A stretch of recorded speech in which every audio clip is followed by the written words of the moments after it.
Oke, selamat pagi semuanya. Assalamualaikum warahmatullahi wabarakatuh. Ketemu lagi dengan saya Rian Fitriansyah sebagai dosen tandem Pak Anwar. Di kali sesi Inkonsinkronsa ini, saya bertugas untuk menjelaskan mengenai konferensi dan juga clean code kepada teman-teman mahasiswa. Oke, kita langsung mulai aja kali ya. Tentang konferensi terlebih dahulu. Mari kita share. Oh, bisa share screen.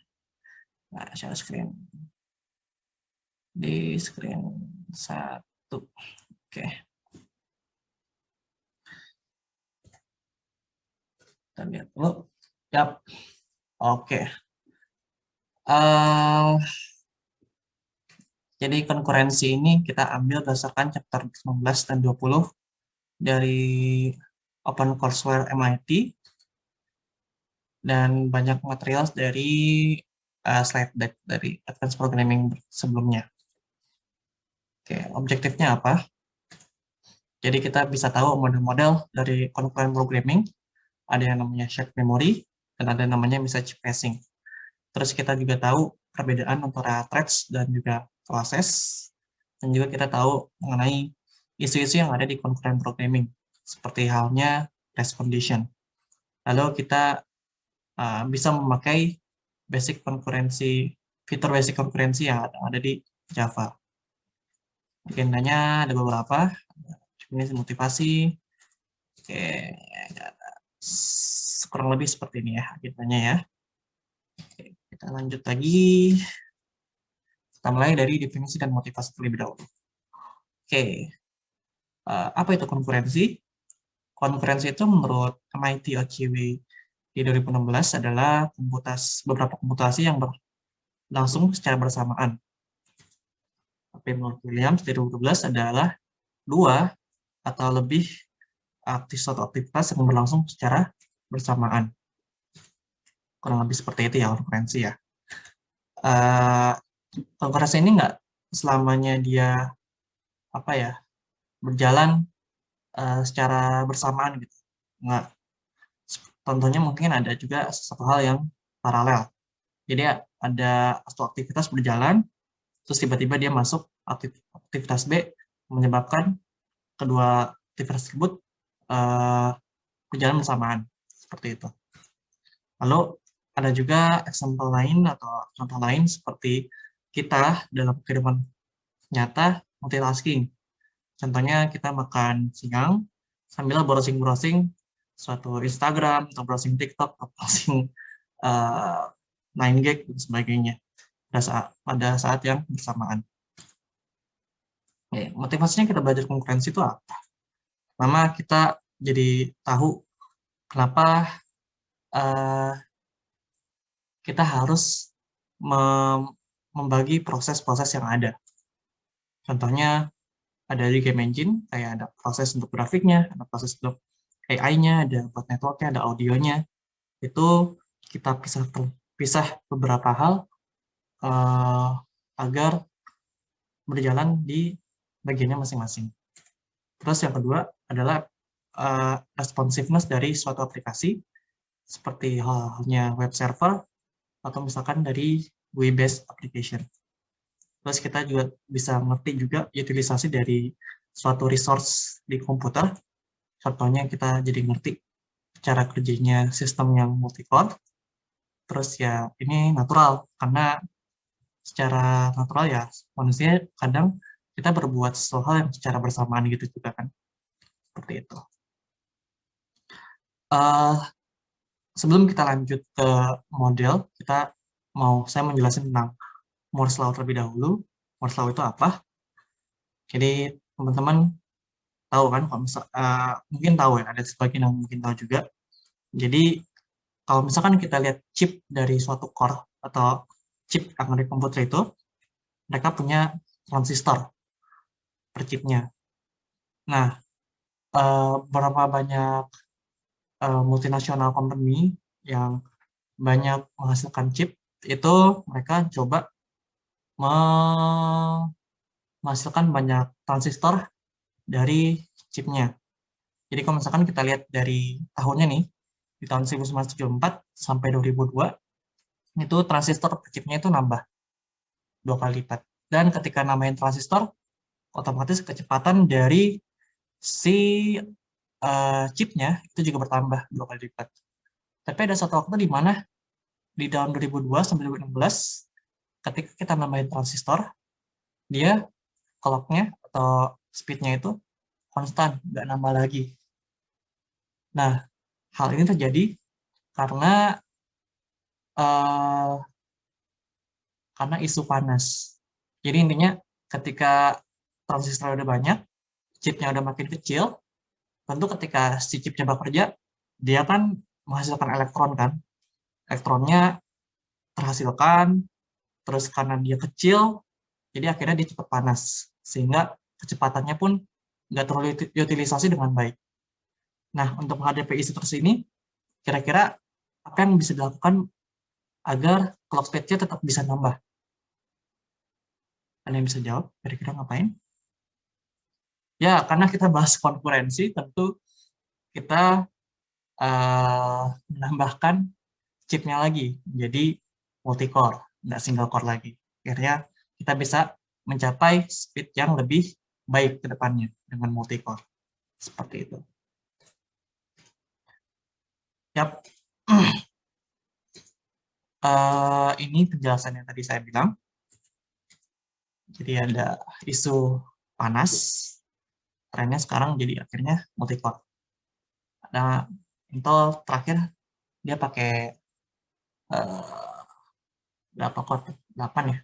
Atau 16, saya lupa. Oke. Lanjut ke concurrent programming models. Jadi ada beberapa model buat concurrent programming. Pertama adalah shared memory. Kita lihat dari bagian berikut. Teman-teman kalau misalnya lihat bagian berikut, ada A, B, mereka mengakses shared memory yang sama. Nah, kira-kira A sama B ini apa itu? Oke, ada 3 kemungkinan. Mungkin ya kalau misalnya dari saya, mungkin ada teman-teman lain punya kemungkinan lain juga boleh diutarakan nanti di forum. Jadi yang pertama, A sama B ini bisa jadi adalah prosesor yang mengakses komputer yang sama di shared memory yang sama. Itu yang pertama. Terus yang kedua, bisa jadi A sama B ini dia adalah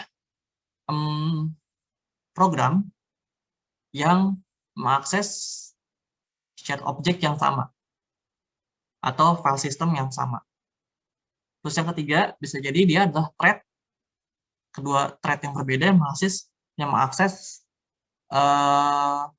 ya shared memory yang sama juga atau objects dari suatu bahasa pemrograman yang sama. Seperti itu. Kurang lebih ya asumsi dari saya. Nah, ini makanya modelnya adalah shared memory. Jadi memorinya shared-nya di shared memory yang sama, tetapi ada beberapa modul-modul yang mengakses ke memori tersebut. Oke. Sama seperti tadi saya jelaskan, kurang lebih. Terus ada model kedua namanya message passing. Message passing ini jadi ada modul A dan modul B, mereka saling berkomunikasi satu sama lain dengan mengirimkan pesan di suatu channel komunikasi. Contohnya apa? Kita bisa lihat contohnya seperti ada network, jadi ada beberapa komputer yang terhubung dalam suatu network, mereka bisa ngasih passing message dan sebagainya. Ini teman-teman pernah pelajarin juga di Jarcom ya. Terus yang kedua ada client server web, itu juga sama di Jarcom juga. Terus ada pemrograman via pipe. Jadi kita LS, pipe, kita ambil hotel, kita pipe lagi, kita grab sesuatu proses yang mungkin ada foo-nya, seperti itu. Terus ada 3 level konkurensi menurut Summerfield di tahun 2013. Low level, ada medium level, ada high level.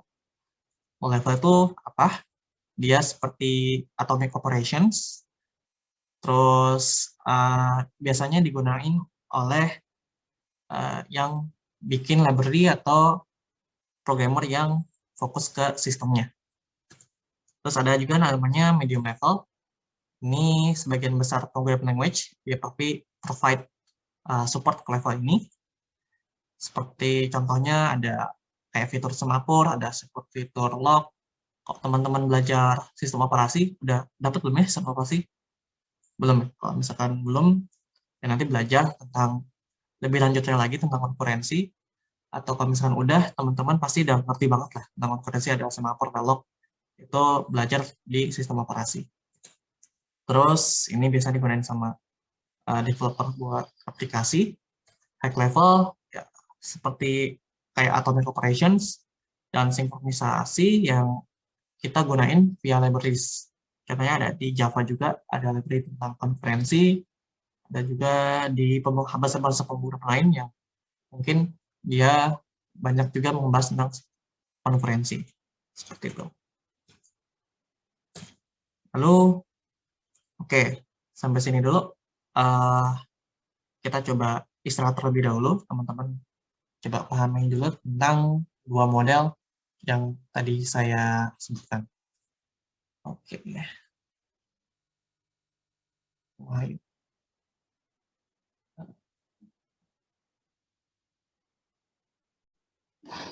Oke, kita lanjut lagi. Kita bahas thread sama proses. Saya share screen terlebih dahulu. Wait. Oke. Ya, sebenarnya ada rekam. Udah, oke. Rekam ya. Oke, yang pertama proses. Jadi, buat proses ini, dia adalah suatu instance dari suatu program berjalan yang terisolasi dari proses-proses yang lainnya dalam mesin yang sama. Biasanya dia punya section tersendiri dalam memori si mesinnya, dan contohnya kita bisa lihat dari task manager kalau misalnya di Windows ya, atau kalau misalkan pakai Unix kita bisa gunain command ps seperti itu. Nah, contohnya ini proses di Windows, kalau misalkan kita lihat ternyata ada proses untuk Firefox, ada proses untuk Snapping Tool, ada proses buat task manager dan sebagainya, proses-proses yang lainnya. Nah, ini kalau buat proses di Unix base juga ya. Makanya saya ngalamin. Oke, sip. Prosesnya juga kurang lebih seperti ini. Dan kita bisa ngelihat kalau misalkan ada proses ID sekian, dia ngejalanin komen ini, proses ID sekian ngejalanin komen PHP FPM, PhD yang sekian ngejalanin komen SSHD, dan sebagainya. Oke, itu buat proses. Terus, apa perbedaannya sama thread? Kalau thread itu lebih kayak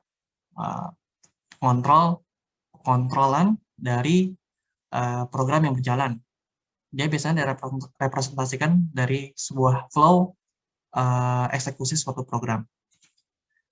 Contohnya, dia bisa berjalan dalam satu proses, dan dia bisa punya sharing memory space dari proses yang sama. Misalkan dari satu proses ini, dia bisa punya dua thread. Atau satu proses bisa punya banyak thread. Seperti itu. Dan thread ini juga bisa punya section sendiri ya, sama kayak proses, misalkan kayak thread local memory. Contohnya kita bisa lihat dari aplikasi Java Spring Boot, dia punya dua thread. Yang pertama ada main thread, dan kedua thread buat ngejalanin eventnya. Seperti itu. Nah, kita misalkan kita lihat dari single thread dan single core. Contohnya ada thread program berikut. Dia ada foo, ada bar, ada iterasi buat ngejalanin metode bus. Jadi kita ngelihat masuk nih si foo-nya, terus masuk lagi si bar-nya, masuk lagi si bus-nya, ya kan? Terus masuk lagi bus 2, bus 3, dan sebagainya. Ini kalau misalkan dia single thread. Kecuali kalau misalkan kita punya lebih dari satu thread, gimana? Gimana kita misalkan lihat dia punya lebih dari 2 thread. Jadi Yang pertama itu thread buat program yang hijau, yang kedua adalah thread program yang oranye. Yang oranye dia iterasi dan menjalankan method do dan show. Yang satu juga sama sebelumnya. Yang hijau sama yang sebelumnya. Jadi pertama dia masuk thread yang pertama foo, terus masuk thread kedua, dia menjalanin do 1. Masuk lagi thread kedua, jalanin show 1.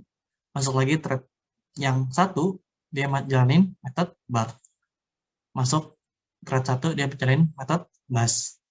Dan baru masuk thread 2 lagi, dia ngejalanin method do, dan sebagainya. Nah, ini cara buat gimana setiap proses atau setiap thread itu setiap thread itu bisa masuk, itu dinamakan time slicing atau interleaving. Jadi kalau misalkan interleaving ini kita bisa punya isu yang suatu isu lah, kayak long running thread. Contohnya kayak gini, misalkan kita jalanin metode foo di thread 1, dia hanya jalan 1 detik. Terus kita jalanin metode do sama show yang sama-sama berjalan sebanyak 2 detik. Tapi ketika dia jalan metode bar, dia jalannya 15 detik. Dan ini bisa menyebabkan aplikasinya nggak responsif atau bisa jadi freeze di dalam GUI-based application-nya. Nah, ini kadang bisa terjadi ya, kalau misalkan kita buka banyak tab di Google Chrome, dia makan banyak memori, terus prosesnya itu makan banyak memori, dan thread-nya karena terlalu banyak ya, dia bisa menyebabkan tiba-tiba Windows-nya blue screen, atau mungkin nge-freeze jalannya jadi agak lama, lemot gitu. Nah, itu biasanya terjadi kalau misalkan memorinya sedikit, prosesornya juga mungkin cuma single core, terus ya CPU-nya cuma mungkin Pentium 4.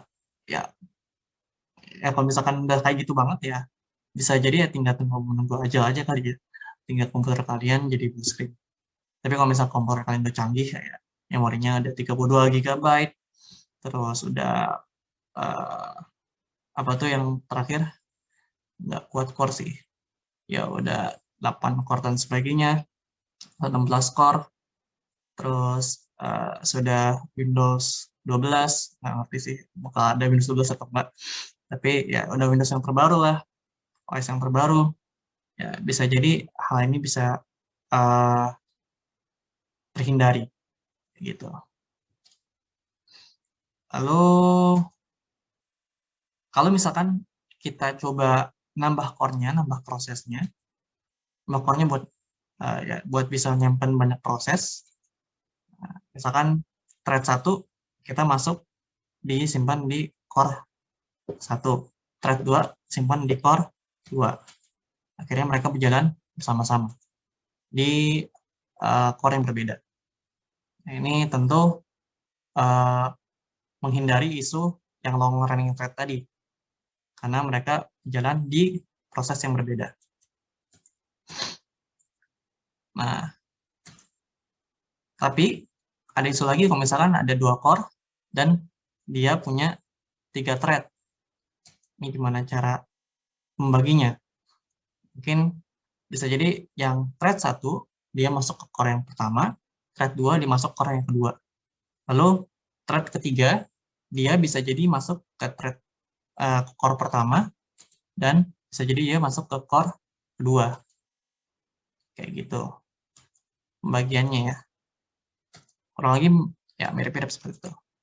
Nah, proses scheduling ini yang bisa dinamain slice juga, itu terjadi dalam CPU dan dihandle sama OS.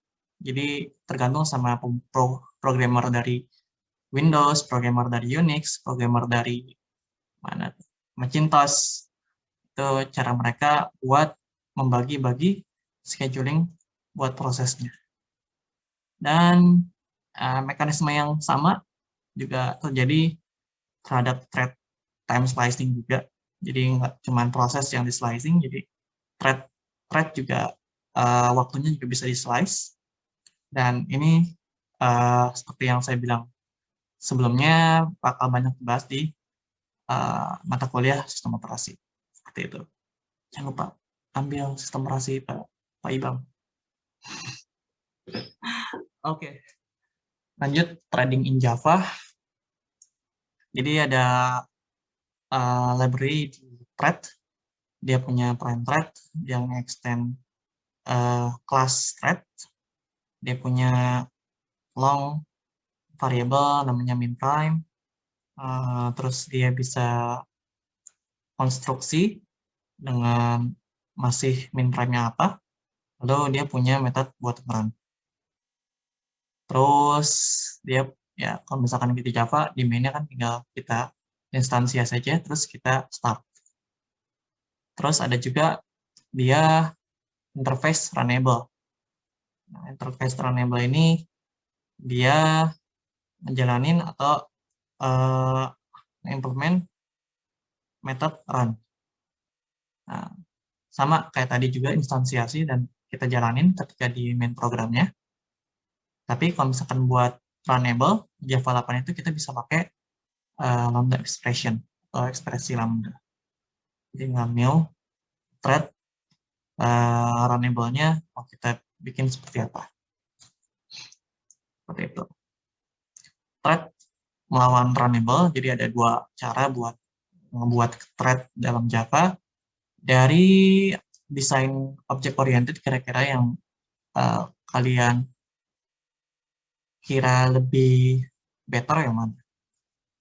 Oke, nanti masuk ke forum ya, nggak dijawab di forum.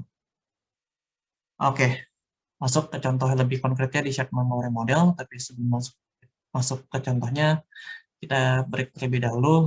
Teman-teman silakan ambil minum, saya juga ambil minum juga. Agak capek nih, banyak ngomong.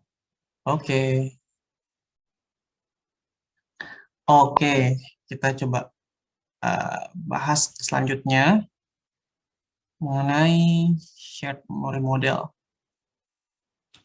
So, ya, buat shared memory ada di shared memory model. Contohnya seperti berikut.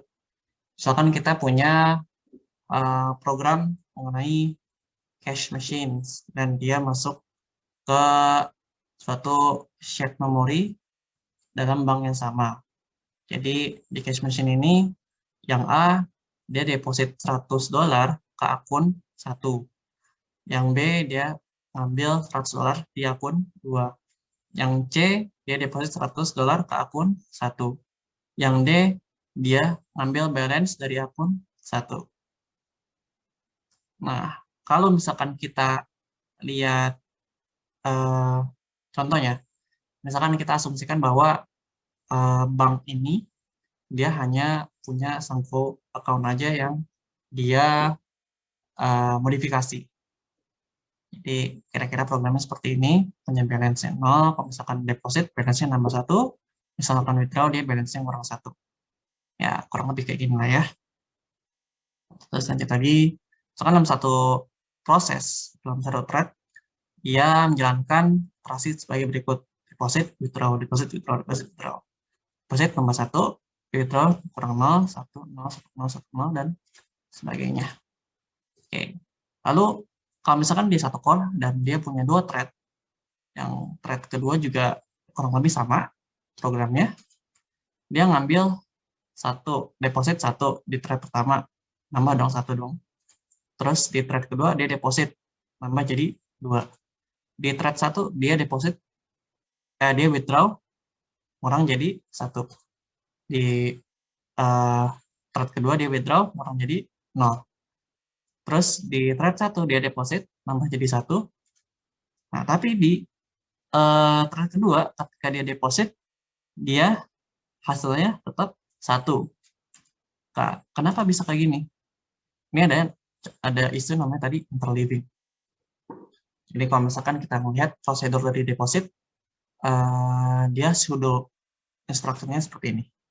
Kita get balance-nya, ambil balance-nya dulu, dapat 0. Kita tambahin 1, lalu kita tulis balik hasilnya, tulis balik balance-nya, jadi balance sama dengan 1. Asumsinya, kalau misalkan thread-nya berjalan dengan baik, thread A, dia get balance 0, dia nambahin 1, terus A-nya nulis balik ke si memorinya bahwa balance-nya jadi nambah 1. Terus di thread B, ketika di get balance, balance-nya jadi 1 dong, karena udah ditulis balik sama si A. Terus B-nya nambah 1, B-nya nulis balik, balance-nya jadi 2. Ini bagus, sesuai yang diharapkan dari kita. Tapi, kalau misalkan berjalan seperti ini, A-nya get balance ketika balance-nya 0. Nyata di thread-nya, di thread B, B-nya get balance juga, balance-nya lagi 0. A-nya nambahin 1 di balance-nya, dan A nulis balik ke si memorinya bahwa balance 1. Dan B juga sama, nambahin 1 ketika balance-nya 0, dan nulis balik lagi balance-nya berupa 1. Nah, ini yang menjadi isu dalam konkurensi. Oke, isunya yang pertama ada namanya race condition. Jadi, kalau menurut MIT OSCW, dia itu race condition adalah suatu timing ya, suatu event di mana dia punya kondisi yang relatif. Relatif itu maksudnya punya hubungan satu antara lainnya, kayak gitu.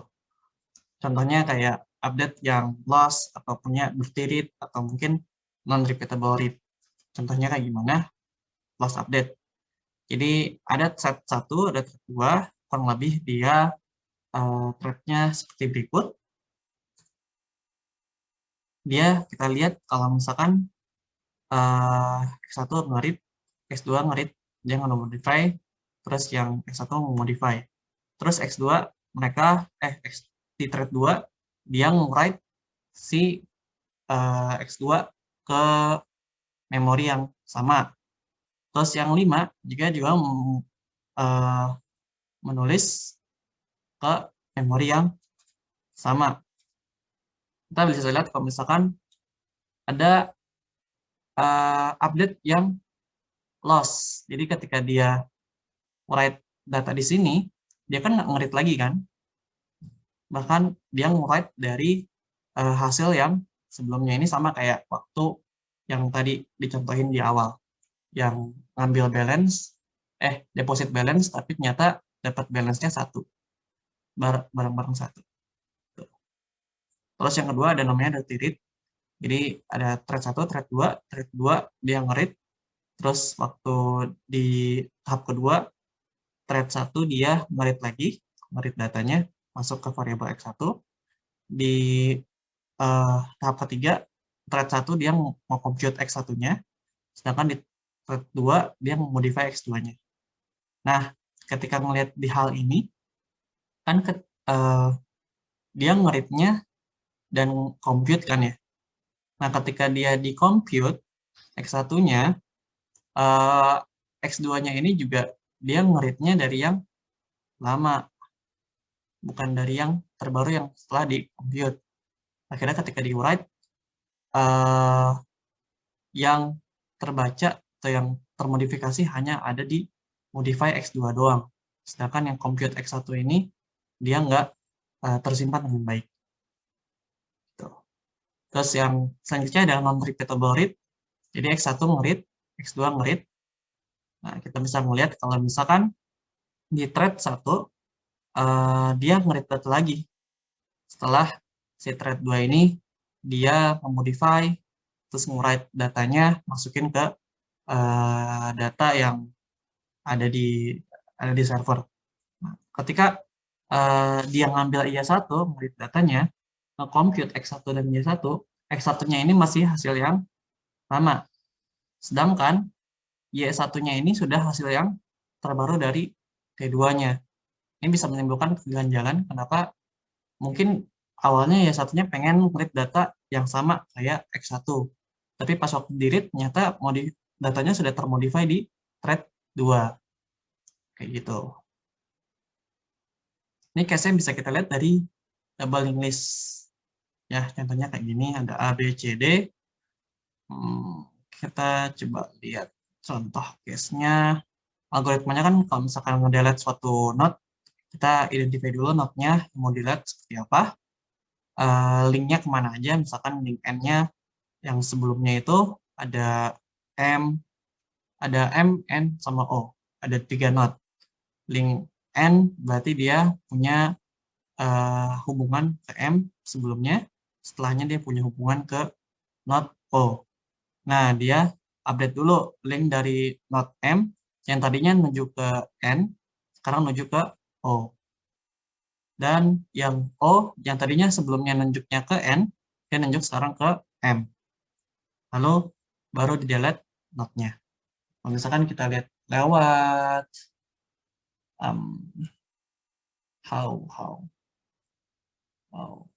wait ya. Coba kita screen sharing yang 2.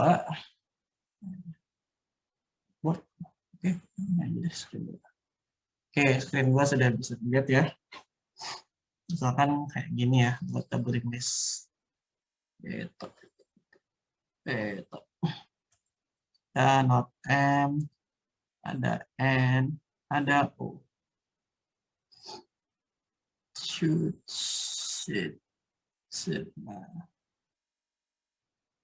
Nah, kalau doubling list berarti kita lihat yang tadi ya stepnya ya. Kita update yang M, tadinya menuju M, dia sekarang menuju O. Yang O tadinya dia menuju N, dia sekarang menuju M. Yang N-nya tinggal di delete. Aman kan? Sekarang M menuju ke O menuju ke M. Ini kalau misalkan dia jalan di satu thread. Tapi isunya kalau misalkan dia jalan 2 thread. Ada thread 1, terus dia punya ada thread 2. Oke. Misalkan saya punya 4 node deh. M, ada N, ada O, ada P. Kayaknya kedekatan. P, oke. Kita coba hubungkan keempat node berikut. Ya. Nah, misalkan thread 1 dia mau ngapus node N. Thread 2 dia mau ngapus node O. Nah, oke. Bagaimana cara jalannya? Misalkan thread 1 udah jalan nih. Dia udah sampai step di mana dia ngapus yang berhubungan sebelumnya untuk berhubungan sama yang setelahnya. Nah, thread 2 di waktu yang sama juga dia juga udah masuk ke tahap mana dia menghubungin yang sebelumnya dan menghubungin ke si P. Kayak gitu. Nah, kalau misalkan kayak gini yang terjadi kira-kira apa? Si M ini dia nggak punya akses ke P kan? Yang dia jadi akhirnya nge-link not linkage atau hubungan not si M ini dia seharusnya ketika di delete N atau threadnya berjalan cuma satu doang, N-nya delete, si M ini berhubungan sama P. Tapi karena berjalan bersamaan, akhirnya si M ini dia terhubung sama node yang akan dihapus, yang seharusnya tidak terjadi seperti itu ya. Nah, ini kasus ketika salah satu kasus ada di doubling is ketika terjadi jalan konkurensi. Oke, masuk lagi ke screen yang satu lagi. Ya, oke. Nah, ya sama tadi yang dijelasin. Jadi ini kasus yang mungkin akan terjadi di doubling list, node linkage-nya bisa broken dan bisa jadi ada corrupt data structure-nya. Solusinya kita punya kontrol terhadap ketika kita mau mengakses shared datanya. Gimana caranya? Kita punya access serialization. Jadi kita memastikan bahwa hanya ada satu thread yang bisa mengakses si data yang tershare itu pada waktu yang diminta. Jadi ketika kita punya mekanisme sinkronisasi yang di-provide dari library si thread. Tapi kalau misalkan kita pakai hal ini, kayak synchronization, tentu kita membutuhkan masalah lain, yaitu deadlock dan starvation. Yang dimana deadlock starvation ini akan dijelaskan lebih dalam di sistem operasi. Seperti itu. Oke, access serialization gimana caranya, gimana algoritmanya. Jadi pertama, si thread ini bakal coba ngambil lock atau sebagai kunci untuk mengakses shared datanya. Terus aksesnya ini diberikan kepada thread yang punya kuncinya. Terus thread lain kan dia mau mengakses si shared datanya ini, tapi ternyata kuncinya udah diberikan sama thread yang pertama. Jadi dia harus nunggu dulu kuncinya ada, baru dia thread yang kedua bisa mengakses si shared data yang mau diakses bersamaan sama thread yang lain. Seperti itu. Oke, sejauh ini teman-teman cerna dulu buat yang shared memory model. Selanjutnya saya akan menjelaskan tentang message passing model setelah saya minum-minum terlebih dahulu. Oke, stop sharing.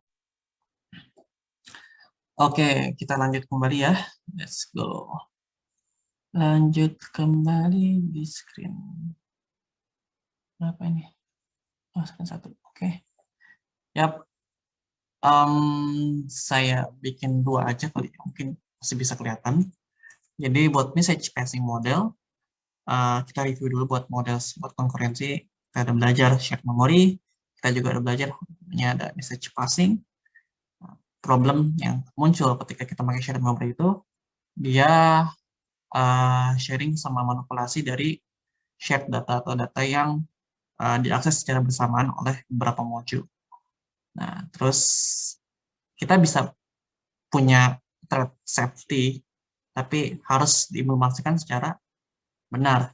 Kayak pakai lock yang tadi udah coba dibilang sebelumnya, atau mungkin pakai threading yang berbeda, atau ya, prosesnya dibikin berbeda, dan sebagainya. Oke. Terus ada lagi message passing model yang kedua. Nah, sebelumnya dia berkomunikasi melalui channel komunikasi dengan mengirim pesan-pesan. Kita pakai contoh Balkon lagi. Jadi misalkan kita lihat di sini ya.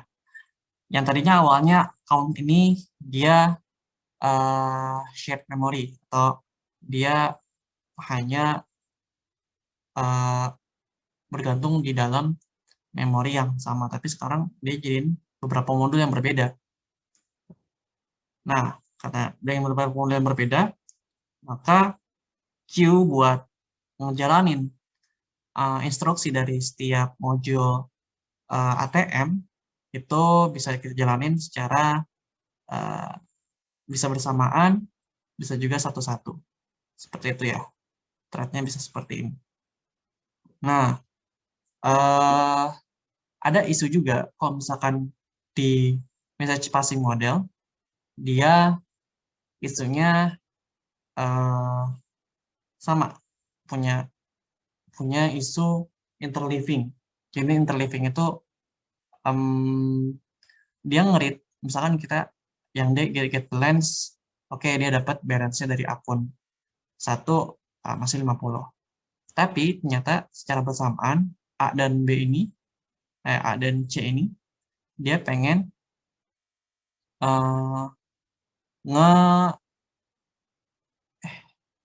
ya, misalkan ada suatu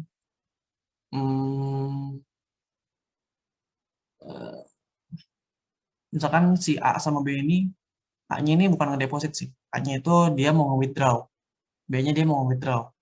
Dan dia punya implementasi seperti buat withdraw. Jadi dia get balance dulu. Kalau misalkan balance-nya itu lebih dari 1,1, maka dia langsung withdraw 1. Oke. Nah, ini sebetulnya ketika dijalankan bersamaan bisa menimbulkan masalah. Kenapa? Ketika thread 1 dia jalan get balance-nya ternyata 50. Thread 2 secara bersamaan ketika ngejalanin get balance ternyata dia dapat balance-nya 50. Otomatis balance-nya lebih dari 1 dong, dua-duanya dong. Dan ketika nge-withdraw 50, thread 1 jalan lagi, maka sekarang balance-nya jadi 0. Nah, thread 2, karena udah nge-read dia 50 balance-nya, dia mau nge-withdraw, dia bisa nge-withdraw kan. Akhirnya dia jalanin instruksi withdraw dan jadi error. Kayak gitu. Nah, seharusnya ketika udah get balance ini, dicek lagi di waktu kita mau withdraw. Pakai metode yang mungkin kita bisa bikin namanya withdraw if sufficient funds. Seperti itu. Jadi nggak cuma sekali doang kita ngecek, tapi ketika mau operasi withdraw-nya juga kita tetap ngecek kira-kira apakah balance-nya masih sesuai atau belum. Masih sesuai atau tidak untuk bisa di withdraw. Kurang lebih seperti itu ya. Jadi memang isunya hanya di message yang ditampilkan. Jadi apakah message-nya betul atau dia menimbulkan interleaving atau ya message yang misleading lah ya buat modul-modul yang mencoba mengakses modul si akun A1 ini. Seperti itu. Oke. Lanjut lagi. Jadi thread shape data structure sebetulnya ini teman-teman bisa pelajari sendiri mengenai Java Concurrent Collections yang mencoba menghindari memory consistency error. Ini coba teman-teman belajar sendiri ya. Oke.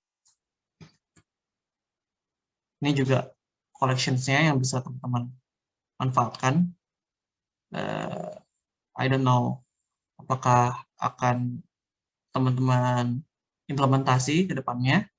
Seperti ada blocking queue, concurrent map, concurrent navigable map, dan sebagainya bisa teman-teman pelajari itu sendiri. Terus ada strategi untuk bisa mencapai thread safety. Ini ada 4 cara ya. Basically mungkin ada cara-cara lain. Teman bisa juga cari sendiri. Pertama ada confinement.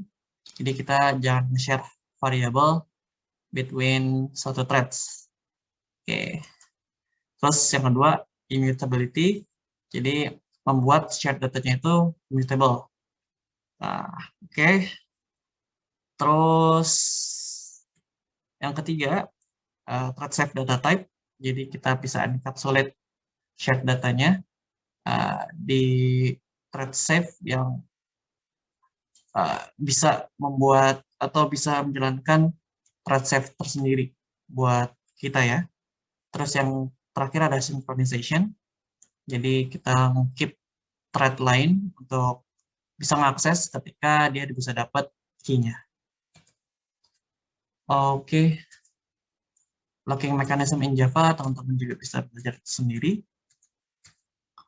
Kurang lebih ada 3 ya, ada locks in synchronized methods, ada synchronized statement, sama the entrance synchronization. Itu bisa aja belajar tutorialnya. Summary-nya, jadi kita coba hati-hati terhadap thread yang berjalan dengan sangat panjang ya. Bisa jadi nge-freeze, sama kayak kasus ketika kita punya banyak Google Chrome, tapi core kita tidak mendukung atau memori kita tidak punya kapasitas untuk mengakomodir proses-proses yang ada. Lalu kedua, kita bisa handle akses concurrent akses ke shared data dengan ekstra hati-hati bisa pakai synchronization atau bisa pakai log dan sebagainya. Konkurensi itu susah untuk dites dan didebug. Betul, karena susah untuk direproduce. Jadi berhati-hatilah ketika teman-teman mengimplementasi konkurensi. Oke, sekian buat yang konkurensi. Kita coba lanjut buat clean code. Tapi sebelum kita lanjut ke clean code, teman-teman coba istirahat terlebih dahulu ya. Stop sharing. Oke.